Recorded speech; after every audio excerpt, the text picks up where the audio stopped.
Donc après les protéines végétales, maintenant on va regarder le calcium. Donc le calcium, que ce soit donc pour les véganes, c'est-à-dire végétaliens, pour les végétariens qui ne consomment pas de produits laitiers, ou alors les personnes tout simplement qui n'en digèrent pas ou qui n'aiment pas les produits laitiers. Alors, donc au sommaire, on a quelle est l'utilité du calcium. Donc le calcium, qui soit d'origine animale ou végétale, a la même utilité. Combien doit-on en consommer? Les aliments riches en calcium, sauf produits laitiers. Les taux d'absorption du calcium, toujours sauf produits laitiers. Et enfin, le lait est-il la solution à l'ostéoporose? Alors, quelle est l'utilité du calcium? Alors, il participe à la solidarité et à la rigidité de l'os, ainsi que de l'émail dentaire, à la coagulation sanguine, à la contraction musculaire et enfin à l'influx nerveux. Donc, il faut savoir que le calcium est localisé à 99% dans le squelette, donc dans les os. Combien doit-on en consommer? Alors, la recommandation est de 900 mg par jour pour des adultes, hommes et femmes. Donc, il faut savoir que pour des adultes, c'est-à-dire pour des personnes qui sont bien portantes, qui n'ont pas de problème de santé, qui n'ont pas non plus de conditions physiologiques particulières. Donc, les adultes, c'est-à-dire pour les hommes, c'est de 19 à 65 ans, et pour les femmes, c'est de 19 à 55 ans. Alors, variation selon les besoins.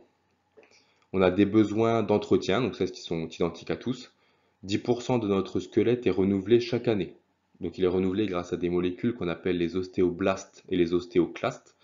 Donc il y en a qui vont détruire l'os et d'autres qui vont le reconstruire. On a des besoins de réparation. Donc par exemple en cas de fracture, là on va avoir des besoins qui sont augmentés. Des besoins de production. Donc pendant la grossesse, au troisième trimestre, on conseille 1000 mg de calcium au lieu des 900 mg actuels.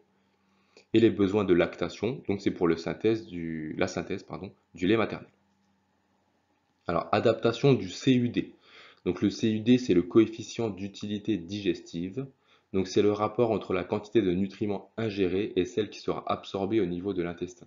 Donc plus simplement, si vous consommez un produit laitier, il va y avoir une certaine quantité de calcium qui va rentrer et une certaine quantité de calcium qui va passer les intestins. Donc c'est ça le CUD.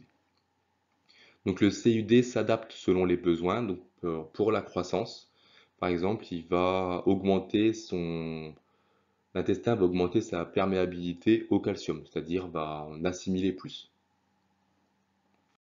Alors les aliments qui sont riches en calcium, on a les crucifères. Donc les crucifères, c'est ce qui regroupe les choux, les brocolis, choux-fleurs, choux de Bruxelles, comme vous voyez là, du chou chinois et autres. Donc pour le brocoli sur des portions de 120 grammes, on est à 59 mg. Pour le chou chinois, on est à 337 mg. Et pour le chou de Bruxelles, on est à 43 mg. Ensuite, on a les fruits.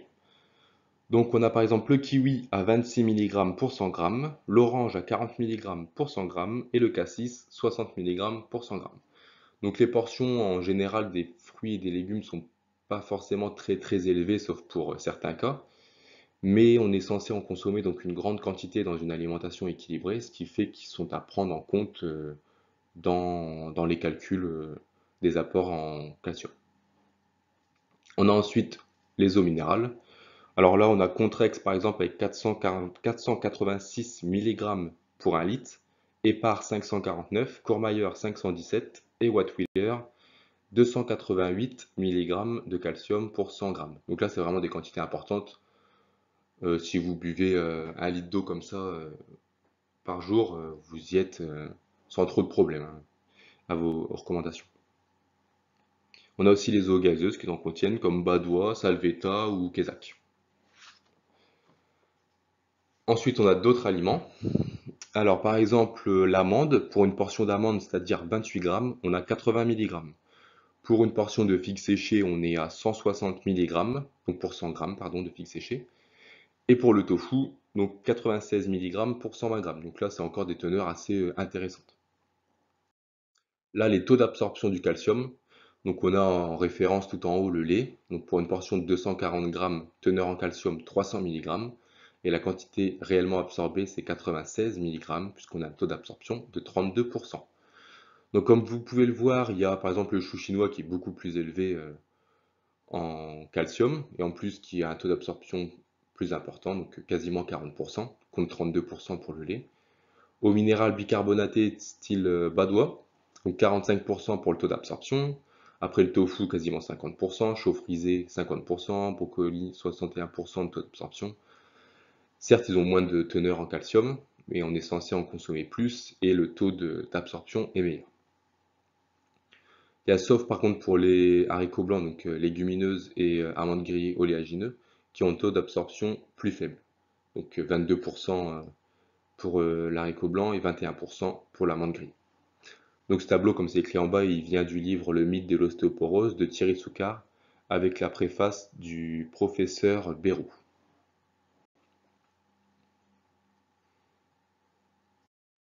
Alors, le lait est-il la solution à l'ostéoporose et aux fractures? Alors, juste comme ça, l'ostéoporose, c'est la perte de résistance des os qui prédispose aux fractures. Donc en Suède, Norvège, États-Unis, Allemagne, Irlande et Finlande, quel est leur point commun? La grande consommation de laitage. Et pourtant, la Suède détient même un record du monde. Une femme sur deux a des os anormalement fragiles.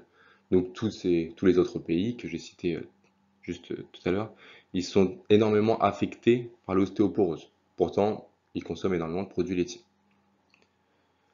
Alors que en Gambie, à l'inverse, les laitages sont quasiment absents de l'alimentation et on se contente de 360 mg par jour de calcium et l'ostéoporose est quasiment inconnue dans ce pays. Donc ça, c'est été tiré du livre Santé, mensonges et propagande de Thierry Soucard et Isabelle Robard. Donc vous l'aurez compris, les produits laitiers, le lait, n'est absolument pas un facteur d'anti-ostéoporose. Donc concernant le but des recommandations actuelles, donc consommer encore et toujours plus de produits laitiers, il faut savoir que la rigidité donc, vient des minéraux, donc du calcium, tandis que la malléabilité vient du collagène. Donc le collagène, lui, absorbe les coups et le calcium va donner donc cette rigidité à l'os. Donc si on a trop de calcium, l'os sera moins flexible et plus rigide. C'est-à-dire qu'il tout simplement, il absorbera moins les coups et aura donc un risque de fracture plus élevé si la consommation de calcium est très importante. Donc une bonne alimentation, c'est une alimentation riche en vitamine D. Donc la vitamine D, c'est le soleil. Malheureusement, dans les produits qu'on consomme, il n'y en a pas en quantité suffisante. Donc il faut s'exposer au soleil de mars à octobre, au moins 30 minutes. Le mieux, c'est de 11 à 15 heures, car les rayons UV sont plus puissants, donc ça synthétise mieux la vitamine D. Et de octobre à mars, par contre, là, il faut essayer de prendre des compléments, ou alors si vous habitez dans des zones qui sont très fortement ensoleillées, ça peut aller. Mais sinon, les rayons du soleil ne sont pas assez puissants pour synthétiser cette vitamine. Donc peu de sel, riche en magnésium et en potassium. Et selon l'OMS, on aurait besoin de 500 mg de calcium par jour, au lieu des 900 qui sont actuellement recommandés. Donc voilà, j'espère que ça vous a plu. Je pense que la prochaine vidéo, ce sera sur le fer. Et puis n'hésitez pas à laisser une remarque ou à m'envoyer un message pour des idées de prochaines vidéos. Bonne journée!